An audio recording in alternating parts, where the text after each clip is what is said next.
ఓం మహాగణాధిపతయే నమః. ఓం గురుభ్యో నమః. ఓం శ్రీమాత్రే నమః. 8వ తేదీ నుంచి 14వ తేదీ వరకు ఉన్నటువంటి గ్రహస్థితి మరియు 12 లగ్నాల వారికి ఏ విధంగా ఉండబోతుంది అనేటువంటి విషయాలు చెప్తుంది నేనైనప్పటికీ కూడా చెప్పిస్తుంది సాక్షాత్ లలిత అమ్మవారిగా భావిస్తూ ముందుగా గ్రహస్థితి చూసుకున్నట్లయితే మేషంలో శుక్రుడు, వృషభంలో రవి సంచారం జరుగుతుంది. అదేవిధంగా మిథున రాశిలో గురువు, బుధుడు ఒక మంచి కాంబినేషన్, గురు బుధుల యొక్క కాంబినేషన్. అదేవిధంగా సింహంలో కుజకేతువులు, ఇది ఒక రకమైనటువంటి కాంబినేషన్. అలాగే కుంభంలో రాహువు, మీనంలో శని. ఈ వారం తులారాశి నుంచి చంద్రుడు మకరం రాశి వరకు సంచారం జరుగుతూ ఉంటుంది. దీనివల్ల కలిగేటువంటి ఫలితాలు ఏమిటి, ఎటువంటి జాగ్రత్తలు తీసుకోవాలి అనేటువంటి అంశాలు మనం ఇప్పుడు ఒక్కొక్కటిగా చెప్పుకుందాం. కుంభలగ్నము, కుంభరాశి. కుంభం వారికి ప్రధానంగా 8వ తేదీ ముఖ్యంగా మీరు ఏదైనా ప్రాపర్టీస్ తీసుకునే విషయంలో ఎమోషన్కి గురై కొన్ని రాంగ్ డెసిషన్స్ తీసుకుంటారు ప్రాపర్టీ విషయంలో, విద్యా విషయంలో. అదేవిధంగా కుంభం వారు 9, 10, 11 తేదీలు ఉద్యోగంలో చేంజెస్ ఇవ్వడము, ఉద్యోగంలో తొందరపాటు పడి ఎమోషన్కి గురై వదిలేయడం లాంటివి ఉన్నాయి కాబట్టి ఆ సమయంలో కాస్త జాగ్రత్తగా ఉండండి. అలాగే 10, 11, 12 తేదీలు చూసుకున్నట్లయితే ఇక్కడ మీరు ఇన్సూరెన్సెస్ రిలేటెడ్ సంబంధించిన విషయంలో కొంత జాగ్రత్తగా ఉండాలి. 14వ తేదీ విదేశాలకు వెళ్ళడానికి చేసే ప్రయత్నం ఫలిస్తుంది. అయితే ఇక్కడ పంచమంలో మీకు బుధుడు, గురువు ఉండి లగ్నాన్ని వీక్షిస్తున్నందుకు ఏలిన నాటి శని నడుస్తున్నప్పటికీ గురుబలం ఉన్నప్పుడు అది చాలా మటుకు మనం దాన్ని కంట్రోల్ చేయడానికి ఆ గురువు బాగా సపోర్ట్ చేస్తాడు. దాంతోపాటు మనము చూడండి, మనకి చుట్టూ ఉన్నటువంటి పరిస్థితులు, పరిసరాలు ఎలా ఉన్నప్పటికీ కూడా మనం ఒక్కోసారి వాటిని తట్టుకునే శక్తి వస్తుంది. ఆ రకంగా గురువు ఆ శక్తిని ఇస్తున్నాడు. కాకపోతే ధనస్థానంలో ఉన్నందుకు మనీ మ్యాటర్స్ విషయంలో కొంత జాగ్రత్తగా ఉండాలి. శని 2లో ఉన్నందుకు, సప్తమంలో కుజకేతువులు ఉన్నందుకు పార్ట్నర్స్ అంటే జీవిత భాగస్వామిని లేదా వ్యాపార భాగస్వాములను ఎంపిక చేసుకునేటువంటి అంశంలో కాస్త జాగ్రత్తగా ఉండండి. 3వ అధిపతి సప్తమ స్థానంలో ఉన్నందుకు ముఖ్యంగా సిబ్లింగ్స్కి ఎవరైనా ఎంపిక చేసుకునే విషయంలో కూడా, అంటే ఒక్కోసారి మీకే కాకుండా మీ యొక్క తోబుట్టువులకు కూడా ఫలానా సంబంధం బాగుంది అని మనం ఎంపిక చేస్తూ ఉంటాం. అటువంటి విషయాల్లో కాస్త జాగ్రత్తగా ఉండాలి. జీవిత భాగస్వామితో అనవసరమైనటువంటి మిస్అండర్స్టాండింగ్స్, మిస్కమ్యూనికేషన్స్ లేదా జీవిత భాగస్వామి వేరే ప్రాంతానికి వెళ్ళడం, ఉద్యోగ వ్యాపార రీత్యా ఇటువంటివి బలంగా సూచిస్తున్నాయి. మీకు కష్టపడి అంటే మీ అంతటి మీరు ఒక్కోసారి చూడండి, నా కష్టార్జితంతో కొనుక్కున్నామంటూ ఉంటాం, అటువంటి బలంగా చూపిస్తున్నాయి. ఇంకోటి ఏంటంటే రియల్ ఎస్టేట్ రంగాల్లో ఉండేటువంటి వారికి ఎప్పటి నుంచో ఫలానా గృహం అమ్మాలి తద్వారా ధనం వస్తుందని ప్రయత్నం చేసేటువంటి వారికి అనుకూలంగా ఉంది. సంతానానికి అనుకూలంగా ఉంది. సంతానం ప్రయత్నం చేయడానికి అనుకూలంగా ఉంది. సంతానానికి ఎప్పటి నుంచో కొంత విద్యా సంబంధించిన, ఉద్యోగ సంబంధించిన విషయంలో ఇబ్బంది పడుతున్నటువంటి మీ యొక్క సంతానానికి మంచి అనుకూలమైనటువంటి వాతావరణం ఉంది. కాకపోతే సామాజిక, వ్యాపార, వివాహ సంబంధించిన విషయంలో నిర్ణయాలు తీసుకునే అంశంలో మాత్రం చాలా చాలా చాలా జాగ్రత్తగా ఉండండి. ఇక మీరు నిత్యము చేయవలసినటువంటి దేవతా ఆరాధన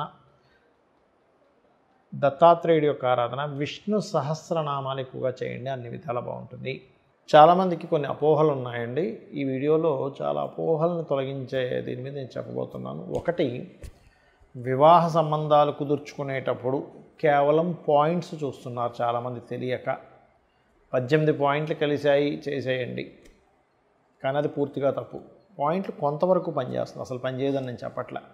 కానీ అంతకంటే ముఖ్యంగా చూడవలసినటువంటి అంశం ఏమిటి అంటే వాళ్ళ యొక్క జన్మ నక్షత్రాలు మిత్రులవుతున్నారా లేదా, దానివల్ల మనసులు కలుస్తాయి.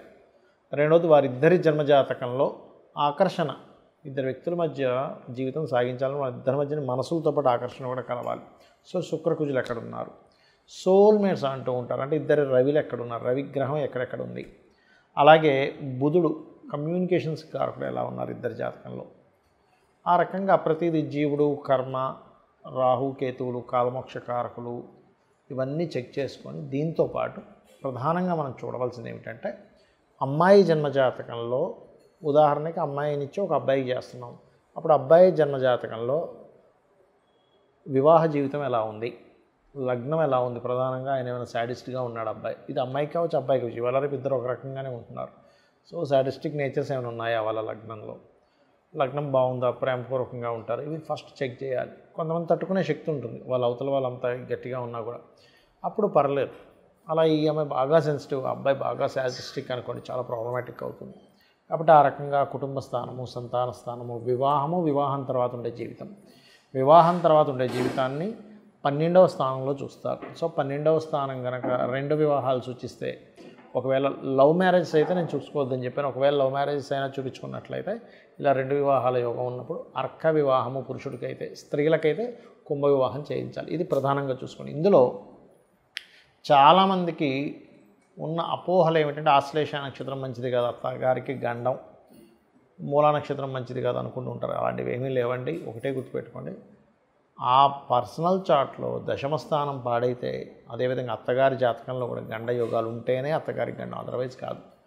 మూలా నక్షత్రం అనగా నమ్మో ఏదో అయిపోతుంది, ఇవన్నీ కాదు. మూలా నక్షత్రం మంచిది కాకపోతే సరస్వతీదేవి ఆ నక్షత్రంలో ఎందుకు పుడుతుందో ఒకసారి ఆలోచించండి. ఇది మనం అర్థం చేసుకోవాల్సిన అంశం. జ్ఞానాన్ని ఇచ్చేటువంటి రాసుల్లో ఉన్నటువంటి చంద్రుడు మూలా నక్షత్రం అంటే ఇది మనం అర్థం చేసుకోవాలి. అదేవిధంగా మరొక విషయం ఏంటంటే, ఏలినాటి శని, కాలసర్ప యోగాల గురించి కూడా విపరీతంగా భయపడుతుంటారు జనాలు. ఆ భయాన్ని మరి కొంతమంది క్యాష్ చేసుకుంటారు కూడా. మీ భయమే మిమ్మల్ని ఇది చేస్తుంది, గుర్తుపెట్టుకోండి. ఎక్కడా కూడా జ్యోతిష్ శాస్త్రము ఏలినాటి శని వచ్చింది కాబట్టి నువ్వెందుకు పనికిరావు అని ఎక్కడా చెప్పలేదు. ఒక్కరిని చూపించమనండి, ఏలినాటి శని వచ్చింది, అర్ధాష్టమ శని వచ్చింది, అష్టమ శని వచ్చింది కూడా ఎందుకు పనికిరారు, కాలసర్ప యోగం ఉంది కాబట్టి ఎందుకు పనికిరారు అని ఎక్కడా చెప్పలేదు. ఏ శాస్త్రంలో, ఏ గ్రంథంలో, ఏ మహర్షి కూడా దాన్ని ఈ రకంగా వాళ్ళు రాయలేదు, గుర్తుపెట్టుకోండి. కాబట్టి ఏమిటి, ఏలినాటి శని వచ్చిందంటే మందత్వము, మనలోనే తెలియకుండా ఒక లేజీనెస్, ఎందుకంటే శని లేజీనెస్కి కారకుడు, మందత్వానికి కారకుడు, పోస్ట్ పోన్ చేయడానికి కారకుడు. మనం ఏం చేస్తాం, సర్లే వాళ్ళు పిలిచాడు కదా, రేపు వెళ్దాం ఆఫీస్కి, వాళ్ళు పిలిచారు ఏదో వర్క్ మీద, రేపు పోదాం, ఎల్లుండి పోదామని పెండింగ్ పెడతాం. వాళ్ళు ఏం చేస్తారు, మరి ఇంత నెగ్లిజెన్సీగా ఉన్నప్పుడు ఇతనికి ఎందుకు ఇవ్వాలి మనం ఉద్యోగం, తీసేయండి ఇంకొని పెట్టుకుందాం అంటాం. అంటే ఏమిటి, మన నెగ్లిజెన్సీయే మన కొంప ముంచుతుంది ఏలినాటి శని వల్ల. అర్ధాష్టమ శని కావచ్చు, అర్ధాష్టమ శనిలో అయితే వీళ్ళు చేసేటువంటి ఏదైతే వర్క్స్ ఉంటాయో, అంటే పర్టికులర్గా చదువు విషయంలోని, కన్స్ట్రక్షన్స్ విషయంలోని, భూమి కొనుగోలు చేసే విషయంలో చూసుకొని కొనాలి. అష్టమ శని అయితే ఆల్ ఆఫ్ సడన్ థింగ్స్ ఎక్కువగా జరుగుతూ ఉంటాయి, అది ముఖ్యంగా జాగ్రత్త పడాలి. అయితే చాలామందికి ఇక్కడ ఉండే అపోహ ఏమిటంటే, ఏలినాటి శనిలో పెళ్లి చేసుకోవచ్చా, ఏలినాటి శనిలో ఇల్లు కొనొచ్చా, ఏలినాటి శనిలో నేను ఉద్యోగంలో జాయిన్ అవ్వచ్చా, ఉద్యోగం పోతుందేమో. నేను ఒకటే చెప్తా చూడండి, లేట్ అవుతాయి, స్ట్రెస్ఫుల్గా అవుతాయి, అంతేగాని మిమ్మల్ని ఎక్కడ కూడా ఇబ్బంది పెట్టదు. ఎందుకంటే నేను చాలా వీడియోలో చెప్పాను, ఏలినాటి శనిలోనే గొప్ప గొప్ప వాళ్ళందరూ పిఎంలు, సీఎంలు అయ్యారయ్యా. చంద్రబాబు నాయుడు గారు, పిఎం మన మోడీ గారు, ఆయన ఏలినాటి శని, అర్ధాష్టమ శని 2 శనిలోనే ఆయన పిఎంగానే ఉన్నారు, ఒకసారి ఆలోచించండి. అలాగే జగన్ గారు, స్వర్గీయ ఎన్టీ రామారావు గారు. ఎందుకు చెప్తున్నానంటే ఇవన్నీ ఉదాహరణ, ఏమంటే గొప్ప గొప్ప వాళ్ళు అంటే వాళ్ళ లైఫ్స్ మనకు తెలుసు, కామన్ మ్యాన్ లైఫ్ మనకు తెలియచ్చు, తెలియకపోవచ్చు.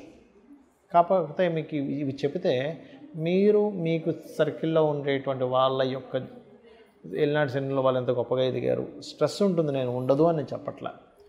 కాకపోతే ఆ స్ట్రెస్ని ఎలా తొలగించుకోవాలో తెలుసుకోవాలి. ఎప్పుడు కూడా మనకు జ్వరం వస్తుందండి, జ్వరం వచ్చిందని బాధపడతామా, కాళ్ళ నొప్పి వచ్చింది, కడుపు నొప్పి వచ్చింది బాధపడం కా మనం, దానికి ఏ ట్యాబ్లెట్ వేసుకోవాలో వేసుకుంటాం. అలాగే ఔషధం ఎంత ముఖ్యమో, ఏలినాటి శని ఉన్నప్పుడు చక్కగా మీరు హనుమాన్ ఆలయం, లేదా సుబ్రహ్మణ్యేశ్వర స్వామి ఆలయం, లేదా గణపతి ఆలయం, లేదా అమ్మవారి ఆలయానికి రెగ్యులర్గా వెళ్ళండి.